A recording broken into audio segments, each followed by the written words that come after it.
দেশ আমার, এই দেশ হিন্দুর যতটা অধিকার আছে, এই দেশে মুসলমানের ততটা অধিকার আছে, আদিবাসী দলিতদের ততটা অধিকার আছে। আমরা পশ্চিম বাংলায় আমরা যে জিনিস কোনোদিন দেখিনি, মাননীয় মুখ্যমন্ত্রী হিজাব পরার আড়ালে, ইনশাআল্লাহ সুবহানাল্লাহর আড়ালে এই বাংলার হিন্দু মুসলমানের ভাগ করতে চাইছে। কারণ মাননীয় মুখ্যমন্ত্রী আপনাকে বলে যেতে চাই যে এই বাংলায় নজরুল ইসলামের বাংলা, এই বাংলা নেতাজি সুভাষের বাংলা, এই বাংলা আবু বকর সিদ্দিকীর বাংলা, এই বাংলা আশফাকুল্লাহর বাংলা, এই বাংলা বিনয় বাদল দীনেশের বাংলা। মাননীয় মুখ্যমন্ত্রী আপনাকে স্মরণ করে দিতে চাই, কাজী নজরুলের শ্যামা সঙ্গীত এখনো হিন্দুদের কালী মন্দিরে বাজে, এই কথাটা আপনাকে স্মরণ করতে দিতে চাই। যতই আপনি এই আপনার শুভেন্দু অধিকারীকে নিয়ে আসে আপনি এই হিন্দু হিন্দু ভাই ভাই করেন না কেন, এই বাংলা সম্প্রীতি আছে, সম্প্রীতি থাকবে। আর সম্প্রীতি যদি ভাঙার চেষ্টা করে, একদিকে আমার দলের সেনাপ্রধান নওশাদ সিদ্দিকী, আর একদিকে বিশ্বজিৎ মাইতিরা রাস্তায় দাঁড়িয়ে থেকে এক বুক রক্ত দেবে, তবু আমরা সম্প্রীতিকে ভাঙতে দেব না। এই বাংলা সেই বাংলাই আমরা চাই।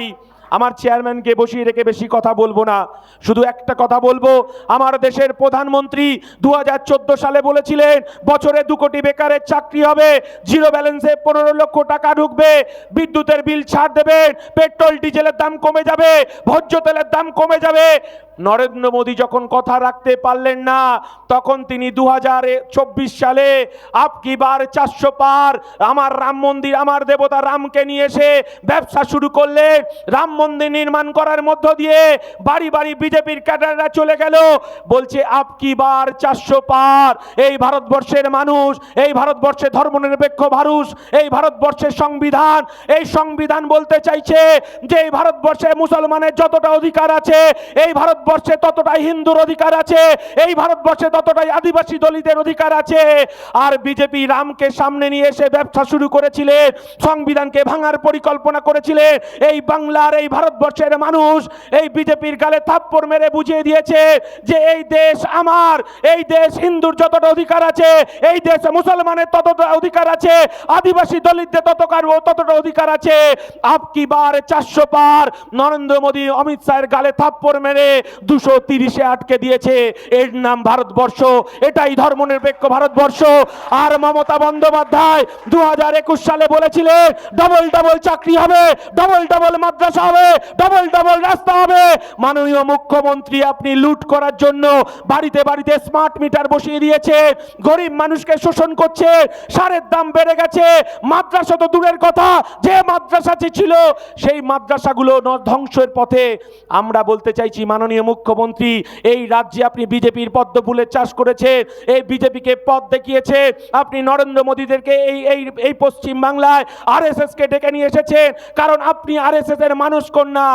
আপনিও এই পশ্চিম বাংলার হিন্দু মুসলমান আদিবাসী দলিতের করের টাকায় আপনি 400 কোটি টাকা করে জগন্নাথ মন্দির তৈরি করেছেন।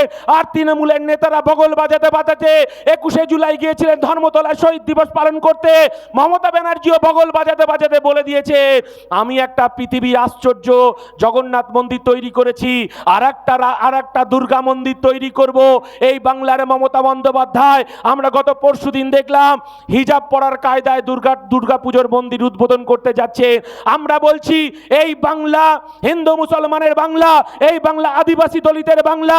আপনি যদি জগন্নাথ মন্দির, আপনি যদি দুর্গা মন্দির তৈরি করে বিজেপির মতো আপনি আবার 200 পার করতে চান, এই বাংলার মানুষও মুখিয়ে আছে 2026-এ আপনার বিসর্জন দেখার জন্য। যাকে টাকা দিয়ে কেনা যায় না, যাকে মন্ত্রিত্ব দিয়ে কেনা যায় না, গরিব খেটে খাওয়া শ্রমজীবী মানুষের লড়াইটা বুক চিতিয়ে রাস্তাতেই লড়াই করছে। তার নাম আমার দলের সেনাপ্রধান নওশাদ সিদ্দিকী। তিনি এই পুরসুরার মাটিতে পদ্মের চাষ আটকানোর জন্য এখানে উপস্থিত হয়েছে। আর তৃণমূল পদ্মের চাষকে বাঁচানোর জন্য আইএসএফকে পেটাচ্ছে। তাই তৃণমূলের নেতাদেরকে এই মঞ্চ থেকে বলে দিতে চাই, আজকে যারা আমাদের এখানে কর্মীরা উপস্থিত হয়েছে, যদি তাদের বাড়িতে গিয়ে একটা বারে টোকা মারা হয়, 5 টাকার কলম দিয়ে আপনাদেরকে বুঝিয়ে দেব যে সংবিধান কাকে বলে, আইন কাকে বলে। যাই হোক, অনেকে ভয় পাচ্ছেন, ভয়ের কথা বলছিলেন বক্তব্যের মধ্য দিয়ে। শুধু একটা কথা বলে আমি বক্তব্য শেষ করব, যে পশ্চিম বাংলার মানুষ মমতা বন্দ্যোপাধ্যায়কে ভরসা করেছিলেন, মমতা বন্দ্যোপাধ্যায়কে বিশ্বাস করেছিলেন। পশ্চিম বাংলার সংখ্যালঘু মানুষ মমতা বন্দ্যোপাধ্যায়কে অভিভাবক হিসেবে ভেবেছিলেন। মমতা বন্দ্যোপাধ্যায় যে কথা বলেছিলেন পশ্চিম বাংলার মানুষ সেই কথাকে বিশ্বাস করেছিলেন। তিনি বিজেপিকে আটকানোর জন্য এই বাংলার মানুষ, এই পুরসুরার মানুষ বারবার জোড়া ফুলে ভোট দিয়েছেন। আর যখন তিনি প্রতিশ্রুতি রাখতে পাচ্ছেন না, এই বাংলায় তিনি হিন্দু মুসলমানের বাইনারি পলিটিক্স তৈরি করছেন। একটা রাজ্যের মুখ্যমন্ত্রীর কাজ মন্দির মসজিদ নির্মাণ করা, একটা দেশের প্রধানমন্ত্রীর কাজ, রাষ্ট্রপ্রধানের কাজ মন্দির মসজিদ নির্মাণ করা। কিন্তু আমরা পশ্চিম বাংলায় আমরা যে জিনিস কোনোদিন দেখিনি, মাননীয় মুখ্যমন্ত্রী হিজাব পরার আড়ালে, ইনশাআল্লাহ সুবহানাল্লাহর আড়ালে এই বাংলার হিন্দু মুসলমানের ভাগ করতে চাইছে। কারণ মাননীয় মুখ্যমন্ত্রী আপনাকে বলে যেতে চাই যে এই বাংলায় নজরুল ইসলামের বাংলা, এই বাংলা নেতাজি সুভাষের বাংলা, এই বাংলা আবু বকর সিদ্দিকীর বাংলা, এই বাংলা আসফাকুল্লার বাংলা, এই বাংলা বিনয় বাদল দীনেশের বাংলা। মাননীয় মুখ্যমন্ত্রী আপনাকে স্মরণ করে দিতে চাই, কাজী নজরুলের শ্যামা সঙ্গীত এখনো হিন্দুদের কালী মন্দিরে বাজে, এই কথাটা আপনাকে স্মরণ করতে দিতে চাই।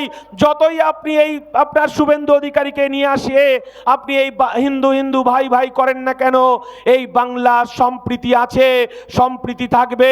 আর সম্প্রীতি যদি ভাঙার চেষ্টা করেন, একদিকে আমার দলের সেনাপ্রধান নওশাদ সিদ্দিকী, আর একদিকে বিশ্বজিৎ মাইতিরা রাস্তায় দাঁড়িয়ে থেকে এক বুক রক্ত দেবে, তবু আমরা সম্প্রীতিকে ভাঙতে দেব না।